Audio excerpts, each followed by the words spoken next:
babanje gutegereza bumve ko babanje gutegereza batangire rimwe. Komiseri w'umukino yari Munyemana Hood i Bugesera atanga guhaheda umukino uratangira. Kipe arakina. Bugesera Football Club nk'ikipe yari iri mu rugo irametriza neza umukino, itsinda Rayon Sport igitego cyiza cyane cyatsinzwe na Ruhinda Farouk, igitego kimwe ku busa. Bajya kuruhuka, abantu twese badutegereje nyine ko haraza gukurikiraho iki mu gice cya kabiri. Rayon Sport yava inyuma ikishyura igitego ikanatsinda. Ku munota wa 7 w'igice cya kabiri cy'umukino, uwo bita Abedi Biramahire Christophe bamuhaye umupira waruturutse kuri kufra mu rubuga rw'amahina, arawurekipera acenga umukinnyi wa Bugesera, acenga umukinnyi wa kabiri wa Bugesera, uwa gatatu amutereka hasi. Umupira umusifuzi Ngabisonga agaragaza ko nta penalty yabaye. Ngabisonga Patrick hahita havamo contre attaque y'ikipe ya Bugesera. Contre attaque y'ikipe ya Bugesera mu gihe babakinnyi ba Rayon Sport bari barangaye bajya kurekrama, umukinnyi Yakubu w'ikipe ya Bugesera agenda yerekanya n'abakinnyi bo hagati, umupira baramupasa. Uwo bita Bugingo Hakim akora contact yo gukura umupira, umukinnyi wa Bugesera agwa hasi. Bugingo cyane ka Fisto ni Bugingo, ahubwo Fisto yaraje gukora kuverti n'amukoze mu Bugingo aryama hasi. Umusifuzi Ngabisonga Patrick atanga penalty ku ikipe ya Bugesera Football Club. So hari ibyemezo bimwe na bimwe byagiye bifatwamo hagati mu mukino, abareyo bagahaguruka bakajya mu kirere ntibabyemere, n'abayobozi ntibabyemere. Ngira ngo kuri Radio Rwanda genera na Lorenzo nitwe twagezaga umupira twanabigarukagaho ku byemezo bimwe bisanzwe byo hagati mu kibuga, umuntu wenda baramukandagiye bigenze gutya. So amaze kwemeza penalty, abakinnyi ba Rayon Sport bari agité, barakaye bikomeye cyane bitewe nuko batekerezaga ko ahubwo aribo bagakwiriye guhabwa penalty. Batangiye gushondana n'umusifuzi.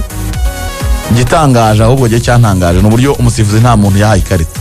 Byarantunguye, ariko nabo bamusunitse, baramusunikaga mu gatuza. Isudyanyo rwose uburyo yamwatakaga ubona yari kumukubita, sunitse bikomeye cyane. Umusifuzi nta muntu yahaye ikarita, akomeza kuguma ku cyemezo cy'abereka ati ni penalty.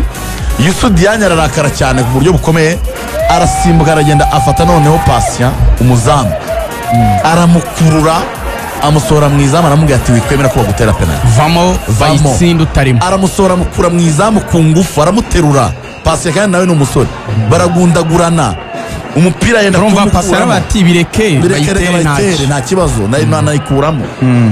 Biranga, abakinnyi bane baragenda bajya hejuru ya Yusudianya bamumwamururaho. Patient agaruka mu izamu, Yusudianya asigara ku murongo arira. Bakeve baramubwira ati hanga. Mbone nako Serumogo nawe izamu yarari hagazemo, Serumogo yanze kuri izamu, hagati yanze kurivamo, baramubwira ati vamo Serumogo. Baremera, abakinnyi baravuga ati mutere penalty, kuko urumva babanje kubabazwa n'uburyo bo babonaga bagahawe penalty ntibayihawe, bari basabye bagiye kurekarama. Noneho muri contre attaque ibaye adversaire hawe penalty, urumva umutwe wabo uburyo bameze barakaye cyane. Yusudianya bamaze kumumwamururaho, Serumogo wari wahagaze mu izamu yanze kurivamo, avuga ati mwidutera penalty. Baramubwira ati vayo reka batere.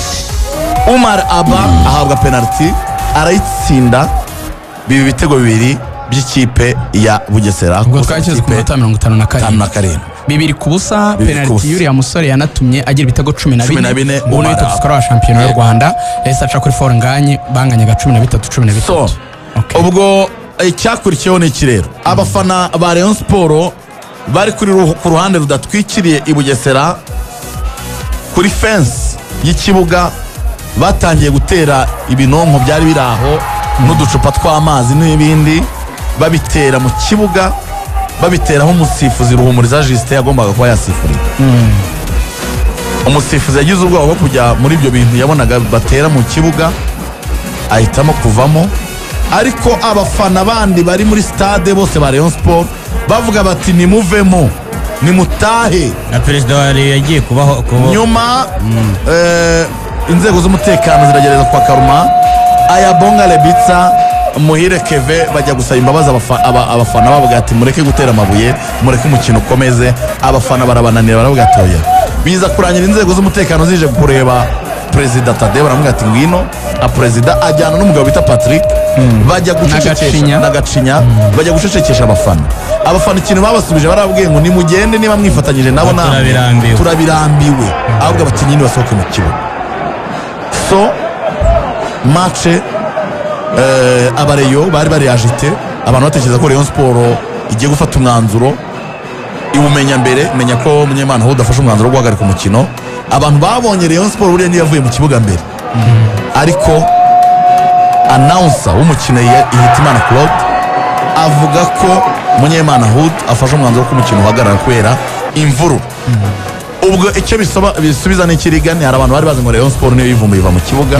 Oya, ni ikintu gikomeye cyane ngo turi buganire. Ntabwo Rayon Sport yigeze yikora mu kibuga. Munyemana Hod yafashe umwanzuro ko umukino uhagarara kubera imvuru. Reyivamo na Bugesera ivamo ku mpamvu z'umutekano muke apana kwivumbura ku kipe ya Rayon Sport.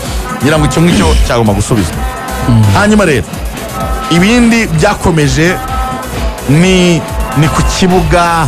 Abafana amareaction bati abantu bajye bareka ibi bintu twabivuze na mbere n'ibindi byinshi twahereye aho kwizi yego mu buryo bworoshye cyane. Heraho ubundi duhere ku Rayon kuki yanditse yihana abasifuzi ivuga ngo muduhereze abasifuzi bari buze kugira ubushishozi. Duheraho aho niho hantu hambere. Manza mbwira abanyarwanda ikintu wenda benshi hari igihe batamenya izi information uko ziba zimeze.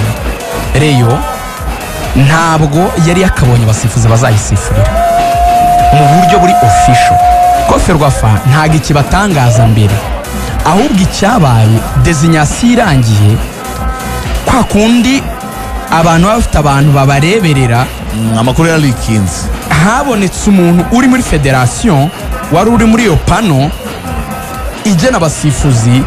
Amaze kubona abasifuzi bagenwe niwe wabibwiye perezida wa Rayon Sport Tade. Aramubwira ati abasifuzi ikipe ya Rayon Sport ihawe ni kanaka na kanaka. Rayon Sport ihita yumva ntabwo yizeye uko bazayisifurira ariko ntiyavuga ngo ntidushaka kanaka na kanaka. Impamvu itabivuga ko federasiyo itarashyira designation hanze ariko Rayon Sport iravuga iti twebwe turandika. Burya yanditse amabaruwa biratandukanye. Turandika ibaruwa turi busohore mu bitangazamakuru abantu babonye ariko hari n'indi y'ukuri turi bwandikire sekretariya ya Ferwafa. Ni amabaruwa biratandukanye. Ibaruwa abantu babonye kuri social media z'abanyamakuru batandukanye wenda baranayibasubiye mu rubuga rw'imikino mu cyumweru cyashize. Iyo baruwa yari irimo gusa kuvuga ngo hazaza abasifuzi bafite ubushishozi ariko iyandikiwe sekretariya ya Ferwafa yaravugaga ngo umusifuzi kanaka na kanaka twamenye ko aribo mwaduhaye ntimwemere ko badusifurira kubera ko ubu impamvu rero yavugaga baravugaga ngo umusifuzi wo hagati mu kibuga ariwe Patrick kuri match ya Vision na Marine. Ikipe ya Vision yahaye umukinnyi wayo ikarita itukura yanze igitego cyayo yanze igitego cya Vision yanze no gusifura amakosa. None yanze igitego cya Vision umukinnyi wa Vision yaza kumurekaramaho kumwe umukinnyi yaza wanze igitego cyacu gute bishoboka gute cyari cyo kumwe umukinnyi abayisaza nyine mo kubona bazi igitego cyabo. Vision yashyize hanze n'amavideo icyo gihe amuha carton rouge. Mu kumuha carton rouge rero Rayon yaravugaga ngo ntabwo uyu muntu twizeye ukuntu yadusifurira dore n'ikimenyimenyi yakoze ikosa kuri Vision na Marine ntimwigeze munagira icyo mwiprononsa ku kirego Vision yamutanzeho. Ubwo urumva ni ikintu yaheragaho nk'ishingiro ryo kumwikoma. Undi wo ku ruhande witwa Mugabo Eric sibyo we bavuga ko kuri match ya Mukura na Kiyovu nabwo yahaye imikino ya Mukura carton rouge ngo itavugaho rumwe nawe bakavuga bati umusifuzi ntabwo tumwemera bibaye byiza mwamuhindura. Tubanze duhera aho hantu. Rayon yari ifite uburenganzira bwo gusaba akabasifuzi bahindurwa iyo nk'ikipe yemerewe gutanga ubusabe ariko si itegeko ko ibyo yasabye byubahirizwa. ushobora no kugaragaza n'izo fagiti ndabibona hari ibi n'ibi byabaye ariko gusaba ntibivuze kubihabwa. Urwego rw'amategeko biremewe kubisaba ariko regireta no kugira impungenge biremewe ariko regireta ni ferwafa niwe ufata icyemezo. ni ukuvuga ni komisiyo ya arbitrage iri anda federasiyo nayo yarabashubije yanabikoze neza yarabwira ati aho imikino igeze turahabona turanahumva nimuhumure ibintu bizagenda neza tuzabaha abasifuzi bafite ubushishozi. Impamvu federasiyo itabahinduye ni n'uburenganzira bwayo kurekeraho abasifuzi kuko federasiyo nka regreta nigena abasifuzi na ekipe zigenera abasifuzi. aho ngaho abanyarwanda babanza basobanukirwa ikintu kimwe kuba rero yasaba yari ibyemerewe ko nabonye hari abantu bari kuzana ibintu ngo abanyamakuru ko nibo bagumuye abafana abanyamakuru bagumuye abafana abanyamakuru dukomeze nta hantu bihuriye. Rero niba yasabye umunyamakuru agomba kubiripoti cyane ikibazo kibirimo ibyo ngibyo that's not a problem at all. Hanyuma nuko federasiyo itakwemerera Rayon Sport guhindura abasifuzi uko yabisabye nayo irabyemera kuko niyo regreta aho sofa ibintu biri mu nzira nziza ahubwo mu mukino byagenze. Hari ikindi kintu twagarutseho cy'abasifuzi Rugaju mu kiganiro kwizigira byibuka na CDF aduha inyunganizi tuvuga ngo iyi mikino aho igeze byaba byiza habayeho designation y'abasifuzi bari international. Turavuga abasifuzi bafite badge ya FIFA kuri match ya APR iza gukina na Gorilla, kuri match ya Sport na Bugesera bashyira abasifuzi bafite badge ya FIFA ko tuvuga tuti bafite ibyo bahomba. Izo match zombi ko ari ebyiri nta nimwe hawo umusifuzi mpuzamahanga ya APR ingabo ubwo mu Bugesera ari ngabo nziza Patrick. Ubwo icyo bivuze ni iki? Abakunzi ba Rayon Sport bagiye ku kibuga ibyo basabaga bitubahirijwe hari icyo mu mutwe wabo murabyumva icyo batekerezaga hari uko bagiye gukina umukino ariko batizeye ubutabera nicyo bisobanura. So mu mukino rero umusifuzi we yitwaye ati kuri Gahigi na Bugesera bati 90% yaba ari amanota yasigaye murimo biyumva motorere dutoye umuntu yakora nk'umuntu ni nko kuvuga ngo judgment yari fair gusa nyine nk'umusifuzi ntiyabara akantu yisobyaho gato. Ngira ngo rero Rugaju kubera ko turi buze kwihuta cyane hari na raporo ya komiseri w'umukino yagiye ahagaragara Hudu Munyemana ni nawe ugomba kudusomera iyi raporo ndayibasobanurira. uwo bita Hudu Munyemana yasohoye raporo agira ati raporo y'uko umukino wagenze mu Bugesera mu mboni za komiseri w'umukino Hudu Munyemana. Umukino uhagaze ku munota wa 57. Umusifuzi Patrick yitwaye neza cyane muri uyu mukino afata ibyemezo byiza bitewe n'uko umukino wagendaga ubona ko birimo ubunararibonye.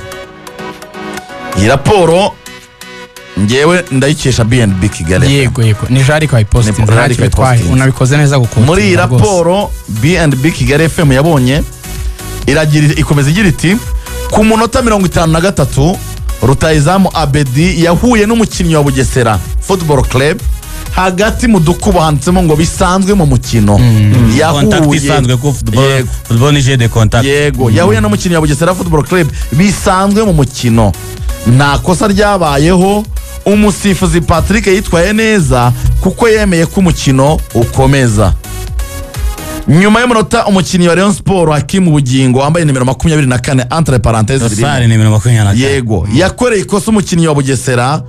Umusifuzi Patrick yitwara neza atanga penalty entre parenthèses muri raporo umusifuzi cyari icyemezo nyacyo.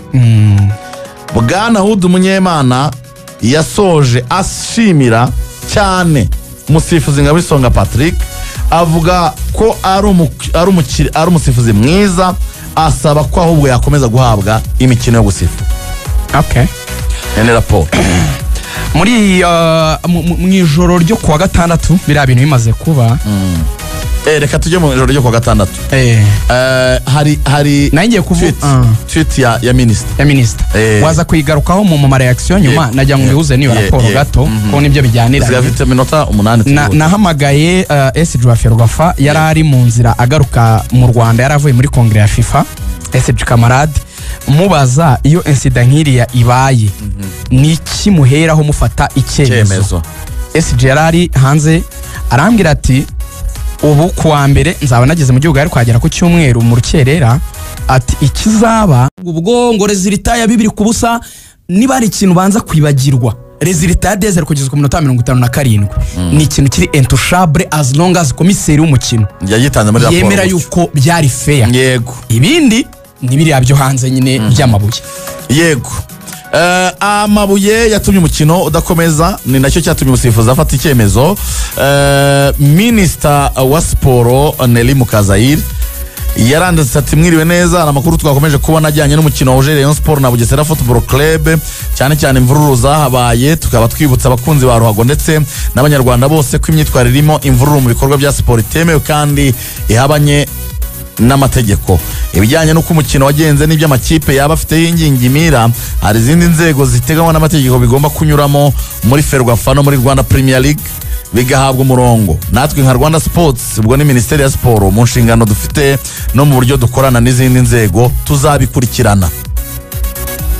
Hanyuma hakurikiye itangazo rya Ferwafa nyuma y'imvururu zabereye kuri stade ya Bugesera ku mukino wa Rwanda Premier League wahuje ikipe ya Bugesera Football Club na Rayon Sport kuri wa gatandatu tariki ya 17 Gicurasi 2025, aho umukino wahagaze utararangira. Turamenyesha ko ibikorwa byose by'urugomo bibangamira imigendekere myiza y'umupira w'amaguru bitemewe kandi bitazihanganirwa. Tuneyo kandi kumenyesha ko icyemezo kuri uwo mukino kizafatwa bidatinze n'inzego za Ferwafa zibifite mu nshingano. Rayon Sport ejo yaranditse nayo ivuga ku byabereye i Bugesera. Rayon Sport yagize iti ubuyobozi bwa Association Rayon Sport buramenyesha abakunzi b'umupira w'amaguru ko bwababajwe bikomeye n'ibyabereye kuri stade ya Bugesera ku wa gatandatu tariki ya 17 Gicurasi 2025, umukino wahuzaga Bugesera Football Club na Rayon Sport utabashije kurangira. Ibyabaye bihabanye n'indangagaciro z'umupira w'amaguru, gukina mu mucyo no kubahana. Ubuyobozi bwa Association Rayon Sport burashimangira ubushake bwo gukorana n'inzego zibishinzwe zirimo Ferwafa, Minisiteri ya Siporo n'izindi nzego bireba mu gushakira hamwe ibisubizo byubaka siporo. Turabasaba ko hafatwa ingamba zihamye kandi zinoze mu rwego rwo gukumira ko ibisa n'ibyabaye byakongera kubaho. Turakomeza gutanga umusanzu mu kubaka umupira w'amaguru uzira amakemwa ushingiye ku mucyo ufatanye n'iterambere rirambye. Ubuyobozi bwa Association Rayon Sport yose n'amatangazo yatanzwe, ariko ayirumva yose ko agusha kuri icyo kintu cyitwa imvururu ko bitemewe ko bitari mu mucyo, ko bitakwiye. Ibyo rero amakuru nkesha mugenzi wacu Rugangura Axel nibyo byatumye ku munsi w'ejo ku cyumweru harateranye inama zitandukanye zirimo n'abayobozi batandukanye b'igihugu baganira n'ubundi n'abayobozi b'umupira w'amaguru mu Rwanda, Minister, abayobozi ba Federation, birumvikana President na SG, bagana n'abantu bari mu nzego z'umutekano harebwa icyaba cyarateye abafana ba Rayon Sport gutera amabuye. Impamvu banabyemera ko nabo ari abafana ba Rayon Sport nuko bibazaga ngo niki cyaba cyaratumye bayatera. Neza Bugesera ngo bari kuyatera gute kandi batsinze. Noneho ibyo no question about that, igisigara ahubwo ari cyo kibazo. Nubwo bitemewe gutera amabuye, ariko se nabo baribaza ngo niki cyatumye bayatera. Hakazamo ibice bibiri rero mu buryo bw'amategeko. Mu kanya saa 5 icyo twabwira abanyarwanda, komisiyo ishinzwe amarushanwa ihagarariwe na Nsinzi igiye guterana, iraba iri kumwe na SG Ferwafa, nibo bari buze kwanzura bagatanga itangazo ry'ikivuye mu byemezo bafashe. Nyine hari hisunzwe amategeko, harebye amategeko kuri incident Rayon Sport ndetse n'ikipe ya Bugesera. Mu bintu bitekerezwa rero bishoboka, ikintu cya mbere Muvunyi niwe wansekeje turi kumwe nanga batwara maje titi President, ibi bintu bibaye biraza gufatwa gute? Ngo mwabana mwe ngo ibintu birasaba dialogue no kuganira, birasaba ibiganiro. So hari ibintu bitatu bishoboka. Icya mbere hari ukuvuga ngo ubundi ku cy'abafana bateye amabuye bayasanze he? Bayasanze mu kibuga kuri stade. Ese abafana bemerewe kwicara ahantu bashobora kubona amabuye? Ko binjira basatswe nta mabuye bafite, bemerewe kwicara ahantu hari amabuye byose byakomeretsa cyangwa ibindi bintu byose byakomeretsa? Aho bakavuga ngo hisunzwe itegeko ry'uko ikipe yakiriye umukino ari ibifite umutekano mu nshingano zayo, ubwo ariyo Bugesera. Icyo gihe Bugesera ngo yaterwa mpaga ku mpamvu z'uko yicaje abafana ahantu batagombaga kwicara. Hari ahantu Bugesera, scenario ya mbere bahita nsoze iminota itaranshirana bikaza kuvuga yuko naje kuvuga ko ari uko bigenda. Bahita nsoze. Icya kabiri mu gihe byagaragara ko ari abafana ba Rayon Sport bateye amabuye, icyo gihe byafatwa nk'aho abafana ba Rayon Sport rero bateje akaduruvayo, ikaba yahanishwa kuba izakina nta bafana bari ku kibuga muri match runaka wenda bagena mu bihano. Hari possibility abantu bavugaga ngo match yasubirwamo nta bafana bari gatangira A0, icyo sinkizi. Hari abavugaga ngo yasubira ku munota 57 bagakina iminota isigaye nta bafana, icyo nacyo ni ikindi gishoboka, c'est fort possible, birashoboka, ni nacyo wenda benshi bavuga gishoboka, gishoboka cyane. Hari n'ikindi kiri kuvugwa cyuko na Rayon Sport ngo yaterwa mpaga, icyo nacyo ni ikindi kiri kuvugwa. Ibyo byose ntacyo nemeje, nta nicyo makana, kuko Ibera agomba kugira icyo avuga. Zari scenario zose bisobanure, nge mbahaye possible scenario zibiza kuva mu mwanzuro uri bufatwe saa 5 n'isegonda rimwe. Gufata ibuye koletera mu kibuga sibyo rwose. Tujya n'inama ku bafana, umusifuzi yabiba yagira ati ariko umuntu yakaranzwe no kwirinda imvuru.